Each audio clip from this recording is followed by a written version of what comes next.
Presidential debate tonight, often lost in the back and forth over the deadly attack in Libya, is the United States' decision last year to help the rebels overthrow the former Libyan dictator Muammar Gaddafi. A number of analysts have now suggested that the U.S.-led airstrikes helped create the instability that is plaguing Libya now.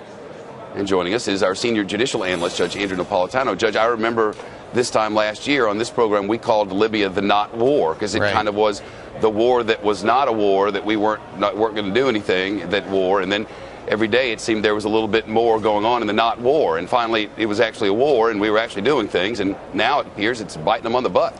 It sure is, Shep, and you may recall that the president announced while the Congress was on spring break that he had decided to participate in the bombing of Libya, and, quote, there wouldn't be any boots on the ground. I guess by boots on the ground he meant there wouldn't be any active duty military on the ground. Right. There were military in the skies in the planes that were bombing, and there were intelligence officers on the ground guiding the pilots in the skies as to where to bomb. Bottom line is, as a result of that bombing, we, the United States of America, without a declaration of war by the Congress, in an effort to join the European elites and the militias that were trying to get rid of the monster Gaddafi, not only destroyed him, destroyed his government, destroyed his military, destroyed the national police, destroyed the national intelligence forces, destroyed the local police, as well as infrastructure.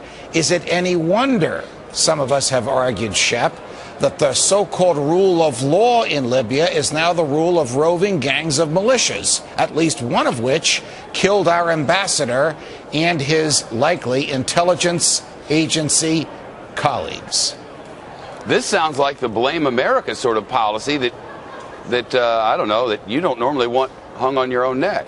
Well, this is a blame the Obama administration for... Well, that's America. Well, that's the President of the United States making a decision that's not in the best interest of the United States or not in the best interest of peace, in the long-term peace in the Middle East, because he was warned by the same intelligence agencies whose warnings he's looking the other way from now, that the people who would take over from Colonel Gaddafi were some of the same people that we had been fighting against in Afghanistan and Iraq. And sure enough, one of the first things they did after Gaddafi was killed was to open up the jails. And who came out? Some people that had formerly been incarcerated by us in Guantanamo Bay.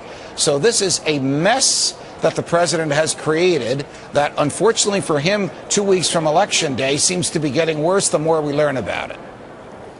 An interesting take on that, Judge Napolitano. Thanks. We'd like your feedback on that if you like. Go to one of our feedback forums.